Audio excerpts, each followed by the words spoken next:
You get any kind of a look at him? White guy, mid-20s, average bill. McCrae. Yeah, Logan. Yeah. For you. Thanks. Hello. Yeah. We'll be right up. Doc says she can talk.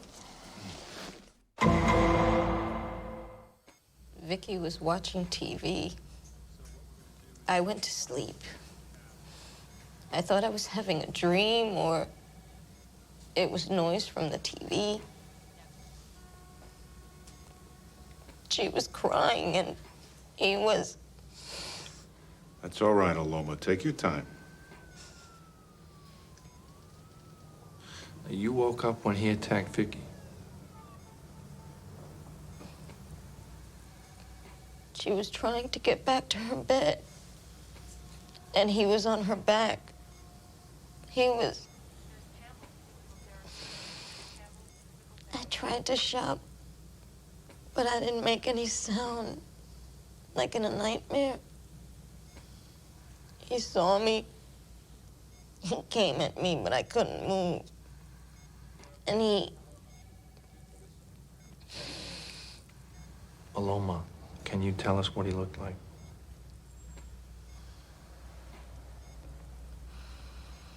He had light skin. He wasn't black or Hispanic. He grabbed me. He was very strong. Could it be someone you knew? Maybe somebody who worked here? We worked the same shifts, knew the same people, except when Vicky worked at the clinic. What clinic? Bethune Methadone Treatment Center in Brooklyn. She was there for 2 months, training in drug rehab. Now, Aloma, when he comes in, you take your time. If you want him to turn around or you want him to come closer, you just tell me. Huh? I'm afraid. No, no, we're both right here, and he's not going to be able to see you. There's nothing to be afraid of.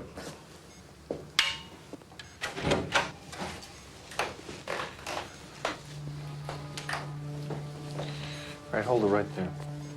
I want you to turn around slowly.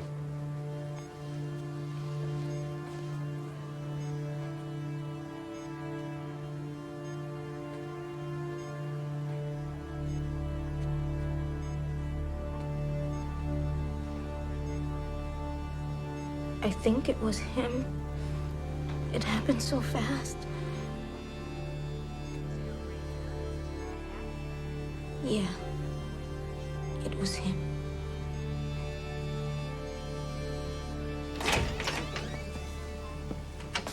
Okay. Let's start with how you got in. The door was open. She left it open. What's this about? Just tell us what happened here. I stabbed the nurse. There. That's all? The other girl was there, in the bed.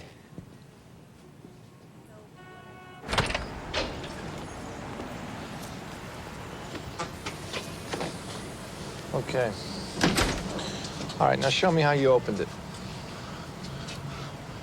I used a little piece of wood, about this big. When the nurses came out, they kept the door open. Where'd you learn that, Davy?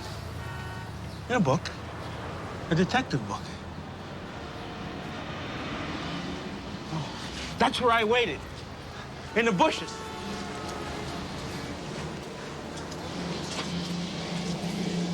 You want a candy bar? No, I don't want candy. It's bad for my teeth. The night you killed the nurses, how'd you get here? I took the G line from Clason Avenue to Atlantic Avenue, down 2 flight to the A, C to Fulton, then the number 4 train. Hey, are you guys messing with my head? No, nobody's messing with your head. Well, stop testing me! What the hell are you looking at? Bitches! Hey. You damn bitches! Hey, all right, Stop all right, all right. looking at me! Take it easy. Yeah, I know, but I can't talk. No, I got no time for it. You got no time at all for that.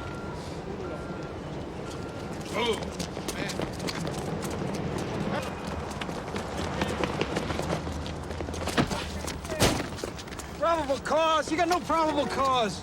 You're under arrest because you're probably guilty. What is this? My medicine. I got headaches.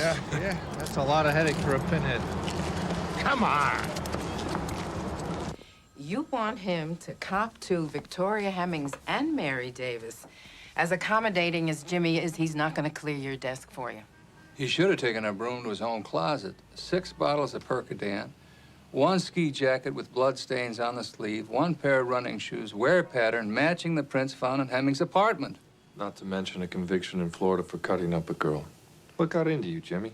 You thought she'd look better with a glass eye? Talk, talk, talk. It doesn't put him in Brooklyn or near Mary Davis.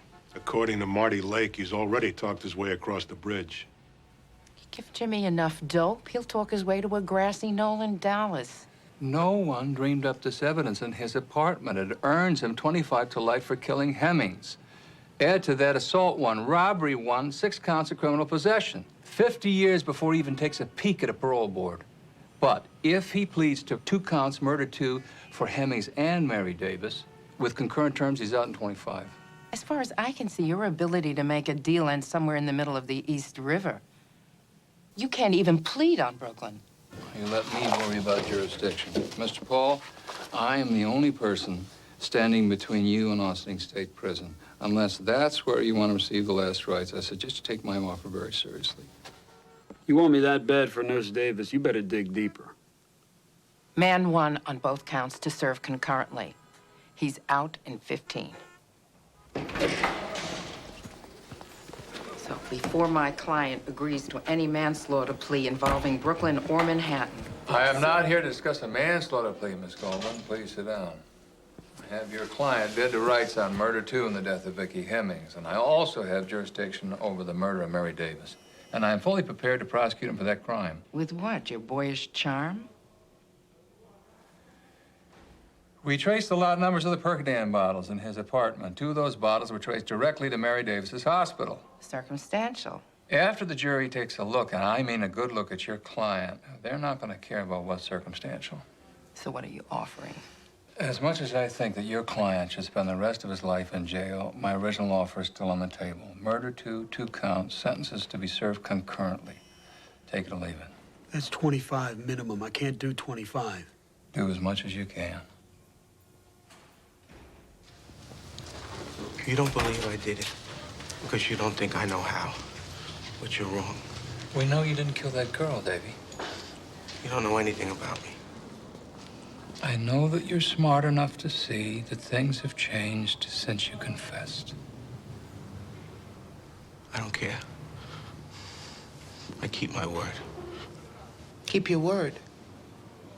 To who? To my friend who helped me. You mean Detective Torelli? When there was trouble, because I touched that girl, I did exactly what he said, and everything was okay. Did Detective Torelli tell you to say that you killed the nurses? He said people remember me from before. They'd say it was my fault again.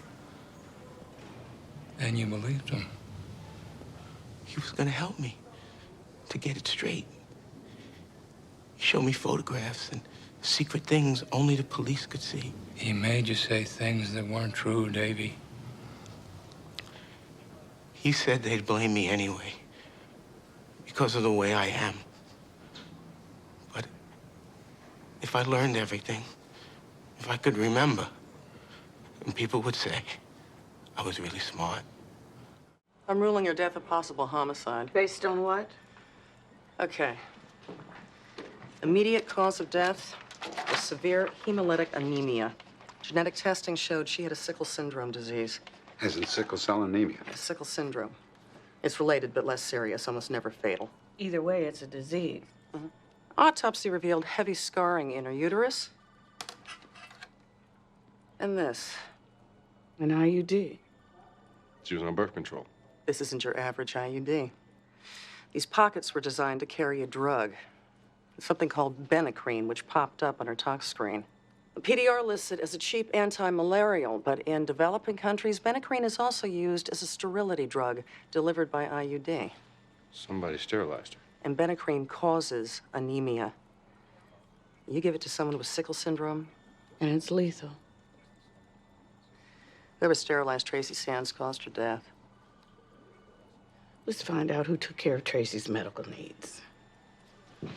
When was the last time you treated her? About 6 months ago. You mind if we ask what for? I don't suppose confidentiality applies anymore. Tracy had gonorrhea. Did you refer her to a doctor? I prescribed some antibiotics for her. I'm a nurse practitioner, detective. You ever prescribe a benecrine IUD? For sterilization? Those are used overseas. We don't do that here. It's not FDA approved. Your clinic performs sterilizations, though. We provide birth control, Depo, Norplant, the pill. And yes, we provide referrals for surgery, tubal ligation. Are you an advocate for sterilization? I'm an advocate for giving young women a choice, a chance to improve their circumstances, to break the cycle of waste. That's a yes. It's far more complicated than just a yes or no, detective. These young women have such hard lives, such limited choices. To add children into the equation makes no sense. So if they ask for help, I offer it. I told you before, I haven't treated Tracy in 6 months. You can check my records at the clinic. We did better than that. We checked Tracy's belongings. Antibiotics. We're guessing that Tracy had gonorrhea. Again. These were prescribed by you, Miss Rhodes, 10 days before her death. Which means that you just lied to us. My prescription pad went missing. Tracy must have stolen it. Yeah. We stopped by her pharmacy. Now, that's not her handwriting, is it? Oh, come on. You tried to help Tracy and she died. It's as simple as that, isn't it? Now, this is pretty much over. You better tell us your side of the story. I think I'd like to call my lawyer. I've been arrested in like 3 years. I work nights, I go to school, church. Last time I met my boyfriend, my fiance, Daryl. We're gonna get married next spring. Oh, wow. Congratulations. So, Gloria Rhodes. Ah, Nurse G. Yeah, man, she wouldn't hurt nobody. She really helped change my life around. You know, taught me that if I didn't respect myself, nobody else would either. I'm here about an exam she gave you. You remember having some trouble about 2 years ago? Yeah, I remember passing out. Nurse G took me to the clinic and took real good care of me. You know, stayed up with me half the night. What was the problem? Some infection. I had real bad cramps. I was bleeding a lot. Did she offer to take you to the emergency room? Oh, no, she knew I didn't have no money. But I haven't had problems since. Isabella, would you be willing to let one of our doctors examine you? What for? Medical exams show Isabella Perez was sterilized using benecrine. And had no idea this was done to her. 2 of the other girls Savannah mentioned said the same thing. I'm looking into the others. Makes it hard to believe Tracy Sands gave consent. Sterilizing one girl's terrible. Sterilizing 5 is a mission statement. Up the charge to murder. Depraved indifference? Arthur, I'm not so sure we can get there. You think jurors won't be as horrified as we are? I think the argument for eugenics is more seductive than you imagine. Jack, please. No sane person is going to agree with what she did. Tracy was a lost, frightened young woman with a serious drug addiction. She'd been in trouble with the law since she was 9. After 2 abortions, she had a baby girl, Keisha, whom she abused terribly. Threw boiling water on her. So when Tracy Sands came to me after Child Services had taken her baby, in tears, begging me to perform the procedure, begging me to save her from herself, from her own worst instincts, I agreed. Why did you agree? I thought I was doing her and her potential unborn children a favor. Why benecrine specifically, instead of tubal ligation or Norplant? Tracy was afraid of surgery, but she wanted it to be permanent. Based on my experience, benecrine was a safe alternative. Did you ask Tracy Sands if she has sickle syndrome? Yes. What did she say? She said no, that she was healthy.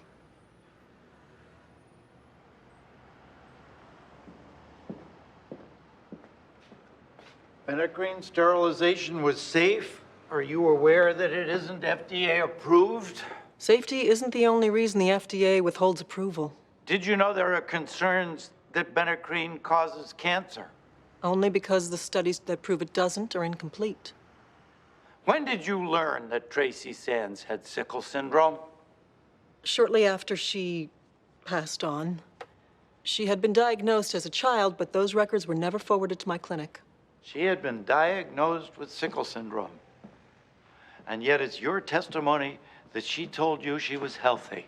Yes. I think she wanted the procedure so badly, she was willing to lie. After you made it clear that Benacrene could kill a person in her condition, she chose to lie and put her own life at risk. It may not make sense to someone like you, Mr. McCoy. For a girl crushed by poverty, addiction, and abuse, it was perfectly clear. Perfectly clear to whom? To you? To anyone capable of sympathy. When you see how Tracy tortured her own daughter, you know it should never be allowed to happen again. But that doesn't change the fact that Tracy asked me for help, that it was her choice.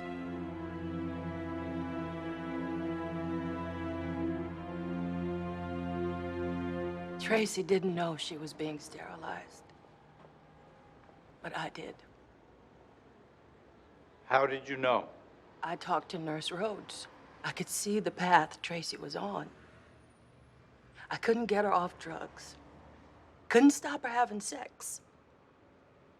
I tried to get her Norplant, but doctors wouldn't do it without Tracy's consent. So what did you do? I went to the clinic, talked to Gloria Rhodes, and she told me about Benacrene. What did you say to her? I asked her,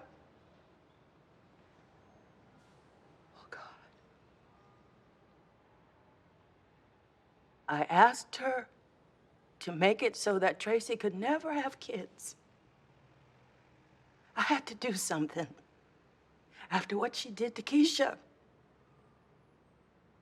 See, Tracy was my mistake. My fault. Her mother. I should have protected Tracy.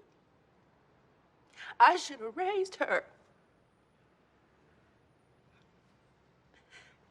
It can't go on like this. It has to stop somewhere.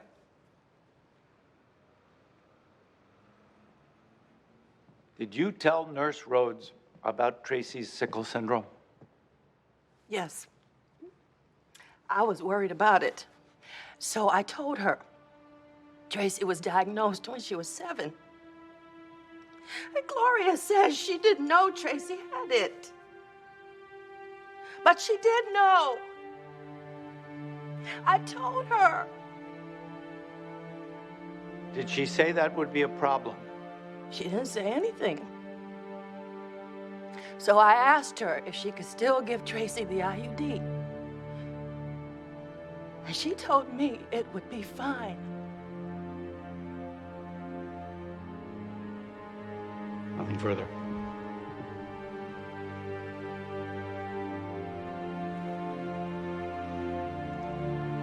Jack. Nancy O'Neill's hospital chart. It says she was in the OR prepped for organ retrieval at 11:22. So? Here. Check the time of death on her death certificate. 11:55. They were getting ready to take her organs out half an hour before she was declared dead?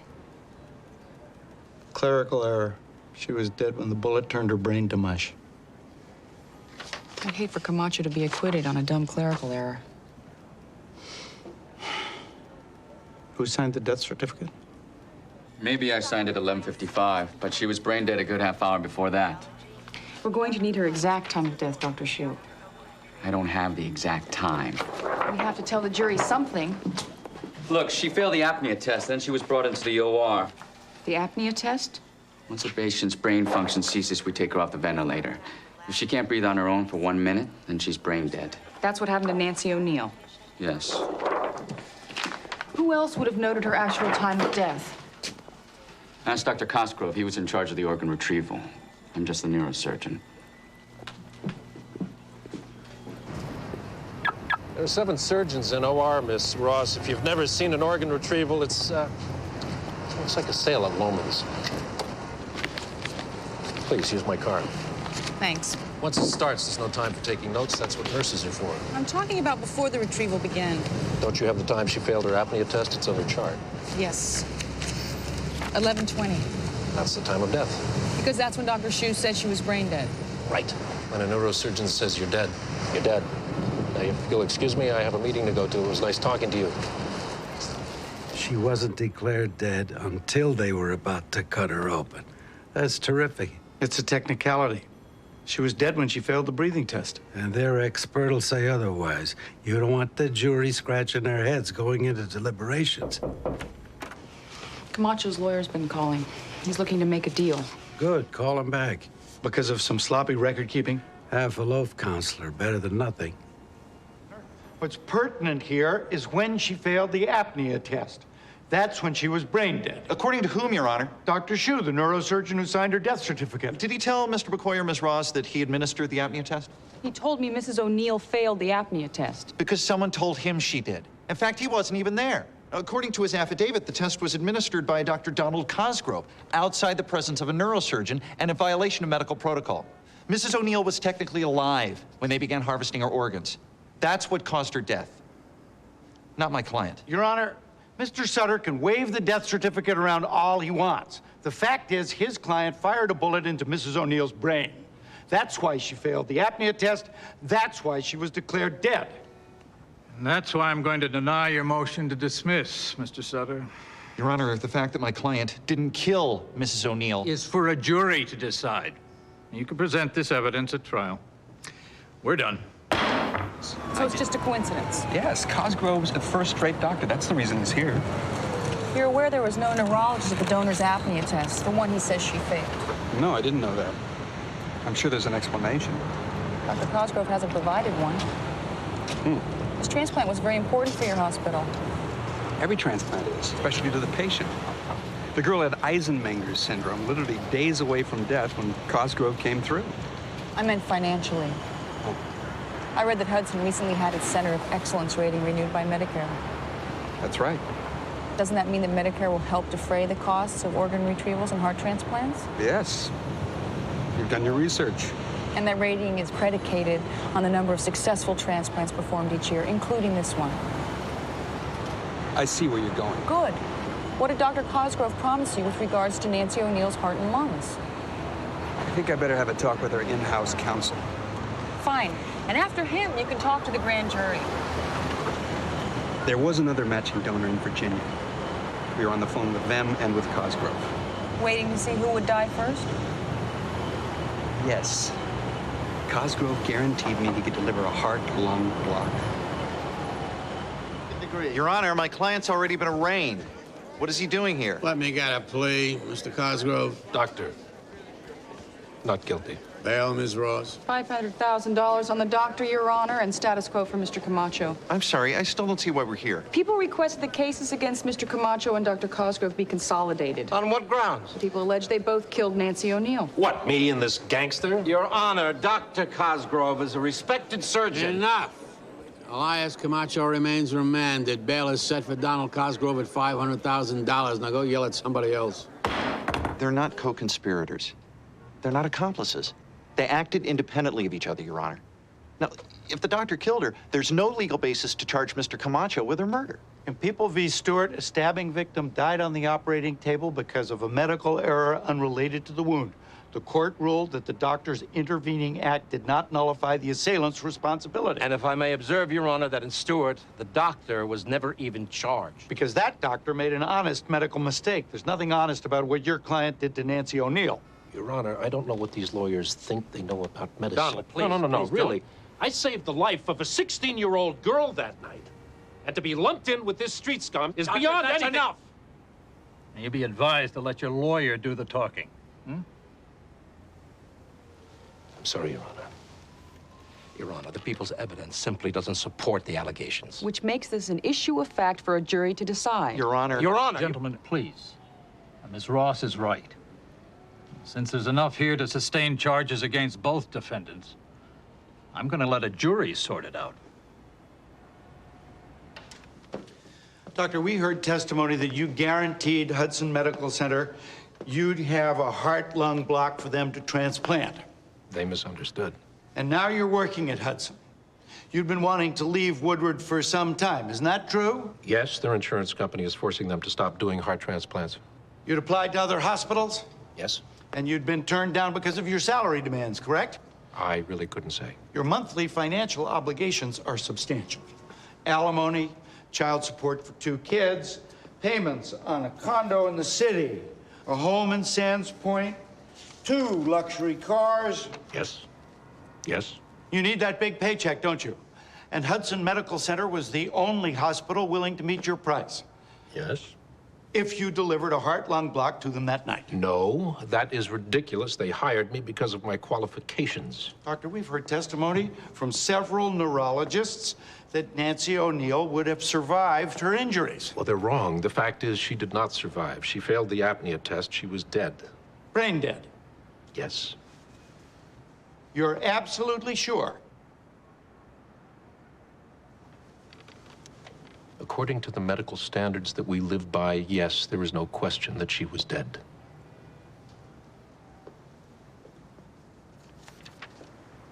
People 79. An itemized bill for Nancy O'Neill's stay at Woodward Hospital.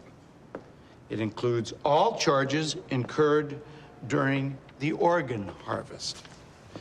Doctor, there's an item highlighted.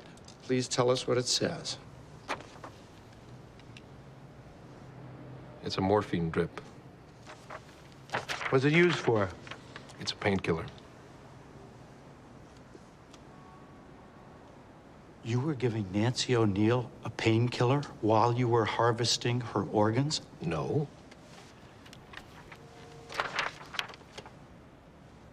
This is a mistake. It's not on our hospital chart. You're right.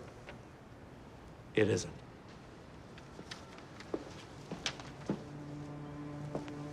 But we checked with the hospital dispensary. People's 80. According to their records, you signed out a morphine drip 10 minutes before Nancy O'Neill was wheeled into the OR. Isn't that what this says?